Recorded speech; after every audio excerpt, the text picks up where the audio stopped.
Muzaffarpur JCB कांड में 5वीं गिरफ्तारी। 52 लोगों के घर बाउंड्री ढहाने का मामला। आनंद कुमार पुलिस के हत्थे चढ़ा।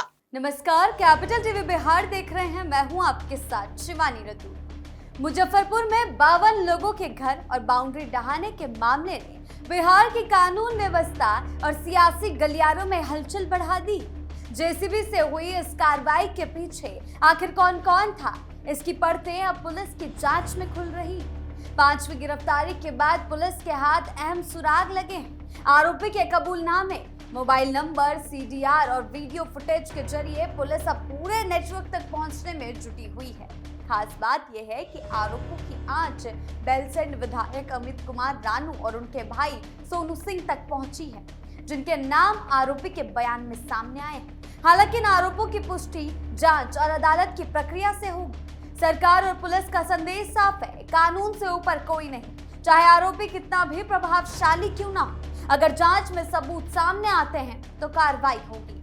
मोबाइल की फॉरेंसिक जांच से लेकर सीडीआर खंगालने और जेसीबी कांड में इस्तेमाल गाड़ी को जब्त करने तक प्रशासन अब हर कड़ी जोड़ने में जुटा है। सवाल सिर्फ 52 घरों को गिराने का नहीं, उस पूरे नेटवर्क का है जिसने कथित तौर पर जमीन और पैसे के लिए कानून को चुनौती दी है। अब देखना होगा कि पुलिस की जांच की अगली कार्रवाई किन शहरों तक पहुंचती है और सरकार का सख्त एक्शन इस पूरे मामले को किस अंजाम तक ले जाता है। आइए जानते हैं विस्तार से।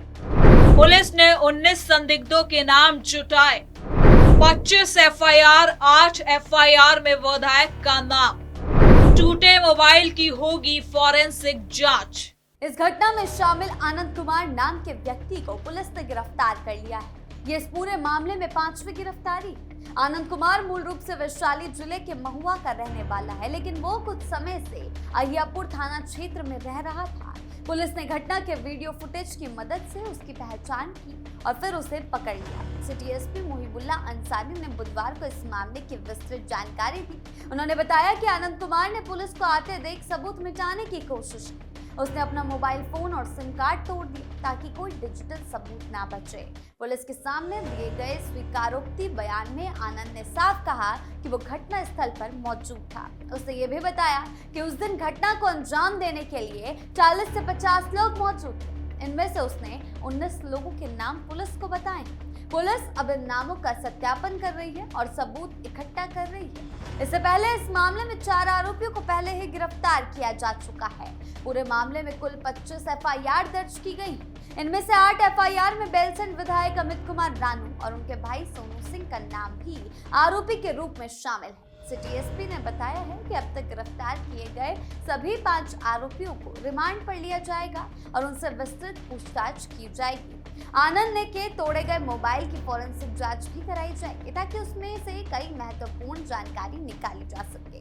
घटना में इस्तेमाल हुई थार गाड़ी की पहचान हो चुकी है, जल्द ही उसे भी जब्त कर लिया जाएगा।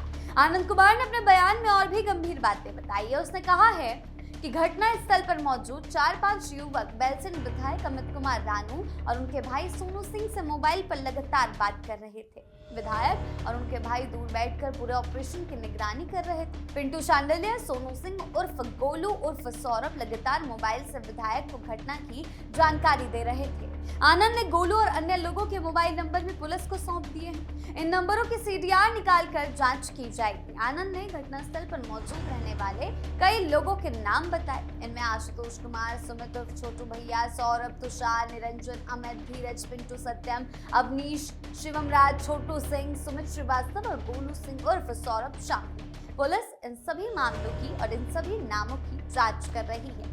इस घटना की शुरुआत 20 अगस्त को हुई, जब जेसीबी से मकान तोड़े जा रहे थे। प्रेमचंद मिश्रा ने जब विरोध किया तो बदमाशों ने कहा कि अगर जमीन चाहिए तो हमारे बॉस को पैसा देने होंगे। ये बात औराई थाने के बेनीपुर निवासी प्रहलाद कुमार ने अहियापुर थाने में दर्ज कराई एफआईआर में कही। इस एफआईआर में सुमित कुमार श्रीवास्तव का नाम लिया गया और 50 अज्ञात लोगों को आरोपी बनाया गया है। सवाल उठ रहा है कि इस गिरोह का बॉस कौन है। सिटी एसपी मोहिबुल्ला अंसारी ने साफ बताया कि आनंद कुमार ने अपने बयान में कहा है कि बेलसेंड विधायक अमित कुमार रानू और उनके भाई सोनू सिंह इस पूरे मामले के बॉस हैं। आनंद ने विधायक और उनके भाई से जुड़े कई और कारनामों का भी राज खोला।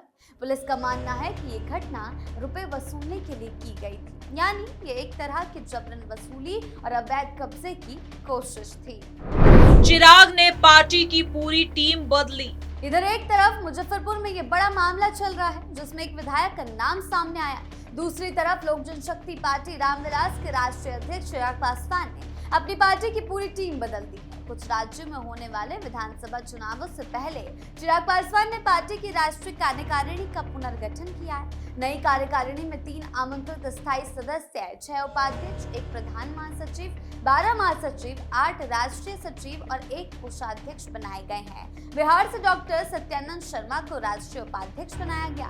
सांसद राजेश वर्मा को कोषाध्यक्ष की जिम्मेदारी दी गई। राजू तिवारी, वीणा देवी, धीरेन्द्र कुमार सिंह मुन्ना और अशरफ अंसारी को राष्ट्रीय महासचिव बनाया गया है। पार्टी के राष्ट्रीय प्रकोष्ठों का भी पूरा पुनर्गठन किया गया। शांभवी चौधरी को छात्र प्रकोष्ठ, प्रणब कुमार को युवा प्रकोष्ठ, चंद भरप्रभा भाटिया को महिला प्रकोष्ठ, अब्दुल खालिक को अल्पसंख्यक प्रकोष्ठ, अधिवक्ता सुशील कुमार को विधि प्रकोष्ठ, धर्मेंद्र मिश्रा को किसान प्रकोष्ठ, अशोक कुमार वर्मा को वाणिज्य प्रकोष्ठ और प्रकाश चंद्र को पिछड़ा एवं अति पिछड़ा प्रकोष्ठ का अध्यक्ष बनाया गया है। नीतीश कुमार सिंह को सोशल मीडिया संयोजक और अमित कुमार को सह संयोजक की जिम्मेदारी सौंपी गई है। बिहार समेत 33 राज्यों के प्रदेश अध्यक्ष भी बदल दिए गए। सुरेंद्र विवेक को बिहार का प्रदेश अध्यक्ष बनाया गया। विधायक जनार्दन पासवान को झारखंड, जितेंद्र कुमार गुप्ता को ओडिशा और रफीक अली को पश्चिम बंगाल का अध्यक्ष नियुक्त किया गया है। पार्टी में 12 राष्ट्रीय प्रवक्ता भी बनाए गए हैं। इनमें धीरेन्द्र सिंह मुन्ना, अरुण भारती, राजेश वर्मा, शांभवी चौधरी, राजू तिवारी, अजय कुमार पांडे, मुरारी गौतम, राजेश भट्ट, विनीत सिंह, एडवोकेट हृदयेश कुमार शर्मा, आलोक रंजन और प्रणब कुमार शामिल हैं।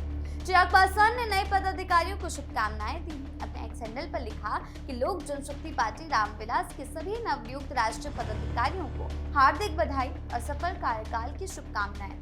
पार्टी के आधिकारिक हैंडल से भी ये संदेश साझा किया गया है कि इसमें कहा गया है कि आशा है आप सभी संगठन को और मजबूत बनाएंगे और श्रद्धा रामविलास पासवान जी के विचारों और राष्ट्रीय अध्यक्ष चिराग पासवान के विजन को जन जन तक पहुंचाएंगे। इस पूरे घटनाक्रम को देखें तो एक तरफ चिराग पासवान अपनी पार्टी को मजबूत करने, संगठन को नया रूप देने में जुटे हैं। वो आगामी चुनावों को ध्यान में रखकर टीम को पूरी तरह से नया आकार दे रहे हैं, तो दूसरी तरफ बिहार की सरकार और प्रशासन भी साफ संदेश दे रहा है कि कोई भी व्यक्ति चाहे किसी भी पद पर हो, किसी गठबंधन से जुड़ा हो, अगर वो जनता को नुकसान पहुंचाता है तो उसके खिलाफ कार्रवाई की जाएगी, किसी को भी बख्शा नहीं जाएगा। मुजफ्फरपुर का ये मामला इसी बात का उदाहरण है, जहां एक विधायक का नाम सामने आने के बावजूद पुलिस जांच आगे बढ़ा रही है और गिरफ्तारियां कर रही है। आनंद कुमार की गिरफ्तारी और उसके बयान से पूरे मामले की दिशा बदल गई है। पुलिस अब मोबाइल से डीआर, फॉरेंसिक जांच और अन्य सबूतों के आधार पर आगे की कार्रवाई करेगी। यानी कि एक तरफ जहां कार्रवाई हो रही है, दूसरी तरफ एलजेपीआर में परिवर्तन हो रहा है। साथ ही जिन 19 लोगों के नाम आनंद ने बताए हैं उनकी भी जांच चल रही है। अगर सबूत मिले और गिरफ्तारियां हो सकती है। इस पूरे प्रकरण से ये बात साफ हो गई, जमीन और पैसे के लालच में बड़े पैमाने पर अवैध तरीके से घर और बाउंड्री तोड़ी गई है और इसमें स्थानीय स्तर पर राजनीतिक प्रभाव का इस्तेमाल होने के आरोप लगे हैं। चिराग पासवान की पार्टी में हुए बड़े बदलाव से साफ है कि वो संगठन को चुस्त दुरुस्त करना चाहते हैं। नए चेहरों को मौका देकर अपने पुराने ढांचे को बदलकर वो पार्टी को आने वाले चुनावों के लिए तैयार कर रहे हैं। बिहार सहित कई राज्यों में नए प्रदेश अध्यक्ष बनाने से पार्टी की जमीनी स्तर पर सक्रियता बढ़ाने की कोशिश दिखती है।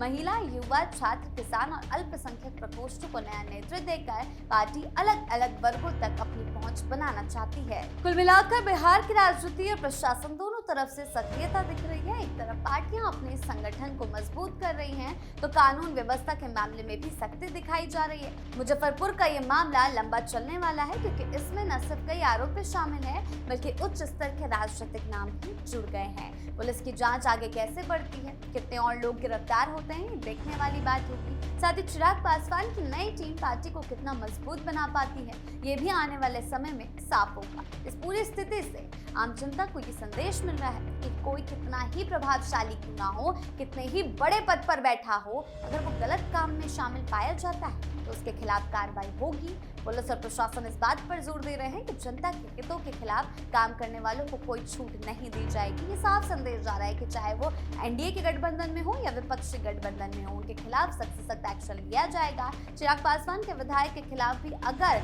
प्रूफ मिल जाते हैं, सबूत जुटाए जाते हैं, तो बड़ा एक्शन होने की गुंजाइश, उनकी गिरफ्तारी होने की गुंजाइश साफ तौर पर नजर आ रही है। आपकी इसको लेकर क्या राय है, हमें कमेंट सेक्शन में जरूर बताएं। धन्यवाद।